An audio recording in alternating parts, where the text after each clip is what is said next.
Bapak Ibu sekalian, berjumpa kembali saat ini tanggal 18 Agustus. Kita hendak merefleksi kembali. Sebelum kita merefleksi firman Tuhan ini, mari kita mohon berkat Tuhan. Mari berdoa. Bapa di sorga, kami bersyukur kepadamu atas limpahan berkat-Mu. Kami saat ini Engkau perbolehkan merayakan 17 Agustus, di mana Engkau berkenan memberikan kemerdekaan. Biarlah semangat 45 ini menyemangati kami di dalam kami berjuang melawan COVID-19 yang saat ini sedang kami hadapi. Roh Kudus, tolong kami hendak memahami firman-Mu, kiranya Engkau berkenan menolong sehingga kami semua memahami kehendak Tuhan. Di dalam nama Tuhan Yesus Kristus, kami naikkan syukur kami kepadamu. Amin. Bapak Ibu kekasih Tuhan, mari kita buka Alkitab kita. Kita hendak membaca surat Rasul Paulus kepada jemaat di Efesus, bab yang pertama, ayat yang ketiga sampai ayat yang ke-6. Lengkapnya sampai yang ke-14, nanti silahkan Bapak Ibu baca sendiri. Kita akan baca untuk kita semua. Terpujilah Allah dan Bapa Tuhan kita Yesus Kristus, yang dalam Kristus telah mengaruniakan kepada kita segala berkat rohani di dalam sorga. Sebab di dalam Dia Allah telah memilih kita sebelum dunia dijadikan supaya kita kudus dan tidak bercacat di hadapannya. Dalam kasih Ia telah menentukan kita dari semula oleh Tuhan Yesus Kristus untuk menjadi anak-anak-Nya sesuai dengan kerelaan kehendak-Nya, supaya terpujilah kasih karunia-Nya yang mulia yang dikaruniakannya kepada kita di dalam Dia yang dikasihinya. Bapak Ibu sekalian, kalau kita membaca surat ini lengkapnya ada 6 pasal, kurang lebih ada 155 ayat, dan ada kurang lebih 3039 kata. Konon surat ini terjadi tahun 62 setelah Tuhan Yesus lahir. Artinya surat ini adalah awal masa kekaisaran Nero. Artinya ini adalah sebuah awal dari sebuah perjuangan yang penuh air mata bagi jemaat mula-mula. Bapak Ibu kasih Tuhan, surat ini adalah puncak dari penyataan Alkitab, terutama Perjanjian Baru. Artinya bukan berarti tahun ini Perjanjian Baru sudah ada, bukan. Tetapi inilah penyataan iman yang adalah hasil doa pribadi Paulus Ia memahami bahwa ada pernyataan Tuhan yang luar biasa. Bahwa di sana ajaran-ajaran dari para rasul ini penuh kuasa. Artinya juga saat ini Paulus sedang mencurahkan semua yang dipahami melalui penyataan-penyataannya. Saat ini dan bagian ini berbicara tentang hal yang paling utama, hal yang paling prioritas, yang paling harus dimaknai dengan dalam, tentang penebusan dan rencana Tuhan. Bahwa di dalam bagian ini rencana Tuhan yang paling besar adalah menggabungkan antara orang-orang di luar Israel dengan orang-orang Israel. Melalui Tuhan Yesus, orang-orang percaya yang dituntun oleh Roh Kudus mendapat penerangan rohani. Kekasih Tuhan, oleh sebab itu maka setiap orang percaya harus menyadari bahwa keselamatan kita itu ajaib. Keselamatan yang ajaib ini karena kita yang berdosa, kita didekatkan dan dilekatkan kepada sorga. Yang dulu adalah pemberontak di hadapan Allah, saat ini beroleh kasih karunia. Bahkan kita beroleh damai sejahtera. Apa itu kasih karunia? Dari ayat 1 sampai ayat yang ke-6 kita melihat bahwa kalimat-kalimat yang ada sangat jelas bahwa keselamatan bukan berdasar pada apa yang kita lakukan, bukan berdasar pada apa yang kita kerjakan. Itulah kasih karunia. Oleh karena itu, maka ini sangat ajaib. Harusnya kita yang disalib, kita yang harus menanggung dosa, tetapi di dalam dan melalui Tuhan Yesus, kita semua dibebaskan dari dosa-dosa kita. Bahkan sangat sulit dipahami bagaimana kita orang berdosa beroleh pengampunan cuma-cuma dari Allah. Karena tidak mungkin kita yang berdosa itu menjadi berkenan di hadapan Allah. Karena dosa kita, pelanggaran kita, maka kita tidak mungkin dapat membebaskan diri sendiri.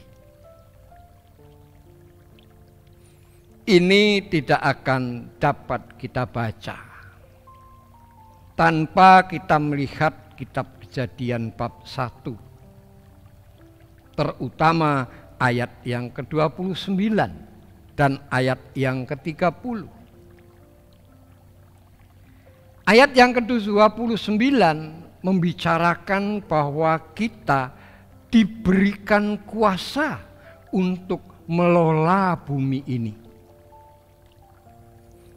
Kejadian 1 ayat 30 berbicara bahwa apa yang dibuat oleh Tuhan itu sangat sempurna.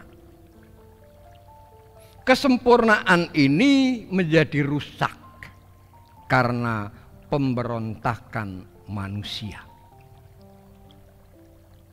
Bapak Ibu kekasih Tuhan, maka ayat yang ketiga bagian ini dimulai dengan pujian, terpujilah Allah.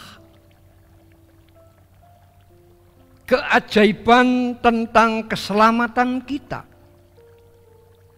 itu menjadikan kita semua orang yang telah diselamatkan layak, pantas memuji dan memuliakan Tuhan.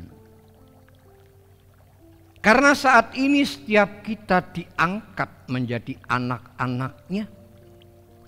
Saat ini kita diangkat menjadi ahli warisnya. Dan saat ini segala berkat dari sorga dikaruniakan kepada kita.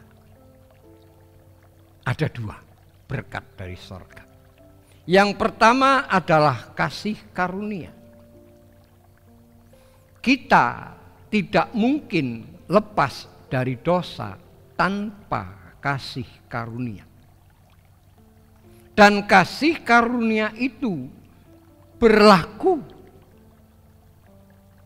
terjadi hanya di dalam Tuhan Yesus Kristus. Oleh sebab itu, semua yang diberikan oleh Allah diberikan dengan kerelaannya. Tidak ada yang ditahan, agar setiap orang percaya bisa bertumbuh menjadi anak-anak Tuhan. Ini semua karena hanya bisa terjadi, hanya berlaku semata-mata karena dan melalui Tuhan Yesus Kristus. Melalui penyalibannya kita semua diubahkan, dipulihkan. Kita mendapatkan anugerah agar kita tumbuh di dalam ketaatan menyerupai Tuhan Yesus Kristus. Yang kedua, ini adalah kehendak Tuhan. Ini maunya Tuhan.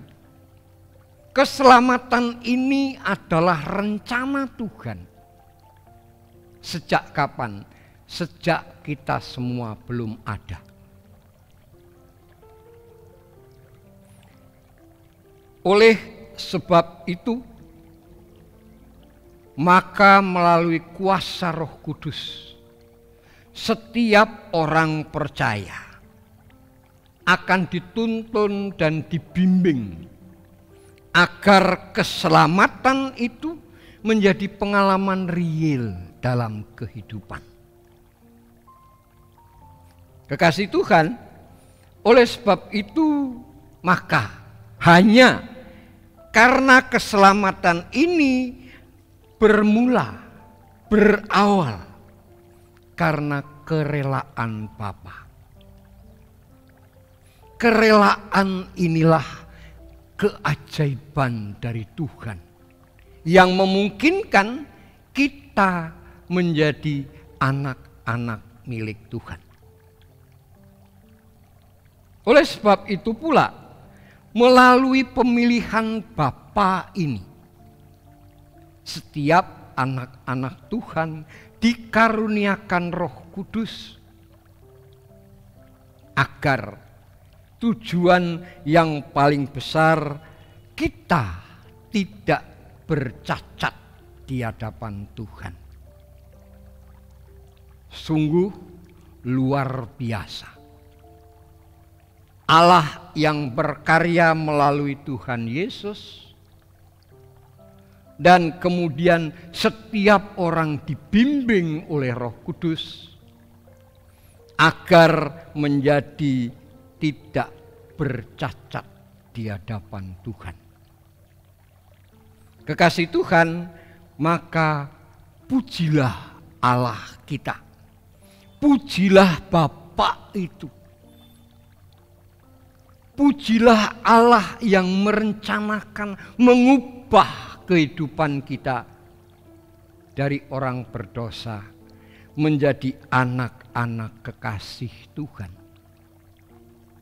Pujilah Tuhan Yesus, Sang Anak yang melalui penyalibannya setiap orang yang percaya dia tidak binasa. Dia selamat di hadapan Tuhan. Melalui kuasa Roh Kudus, kuasa Pentakosta, kuasa perjanjian baru, di mana firman Allah ditulis di dalam loh hati setiap orang. Kita semua dituntun, dikuduskan, ditolong agar kita tetap terus tidak bercacat di hadapan Tuhan. Kita semua adalah anak-anak Tuhan. Hanya dan hanya jika kita tetap melekat di dalam nama Tuhan Yesus Kristus. Hanya dan hanya jika kita dituntun dan ditolong oleh Roh Kudus agar bertumbuh terus dan terus menyerupai Tuhan Yesus Kristus. Kekasih Tuhan, pujilah Tuhan. Engkau sudah diselamatkan. Pujilah Tuhan. Melalui Tuhan Yesus kita dapat jalan. Kita punya imam besar yang memberikan syafaat kepada kita. Ingat, Roh Kudus akan menolong kita. Menolong Bapak Ibu sekalian, menolong saya agar bertumbuh menjadi anak-anak milik Tuhan. Pujilah Tuhan. Karena Tuhan Yesus, melalui Tuhan Yesus, kita semua mendapat keajaiban. Tuhan menyertai Bapak Ibu sekalian, Tuhan menyertai saya, mari kita berjuang. Mari berjuang. Tuhan memberkati kita, mari kita berdoa.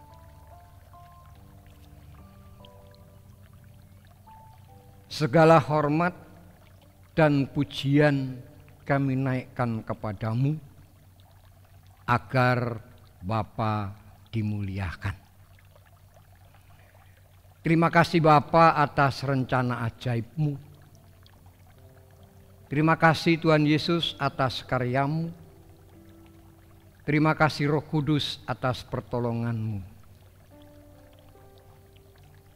Kami memohon berkat untuk Palembang di mana kami berada, untuk Republik Indonesia pemberian-Mu, untuk gereja-gereja Tuhan, untuk GKSPS terlebih Siloam Palembang. Segala berkat dan kuasa kami mohon agar doa-doa kami memiliki kuasa, agar kami semua dapat bertumbuh menyerupai Kristus. Tolong kami Bapa, agar kami dapat melanjutkan kehidupan pemberian-Mu melalui pertolongan Roh Kudus. Kiranya Engkau sertai majelis kami, pendeta milik-Mu, jemaat milik-Mu, agar nama Tuhan dimuliakan. Kami serahkan syukur kami, permohonan kami hanya di dalam nama Tuhan Yesus Kristus. Terima kasih Bapa, terpujilah nama-Mu dari kekal sampai kekal. Amin. Selamat malam, Tuhan memberkati kita semua.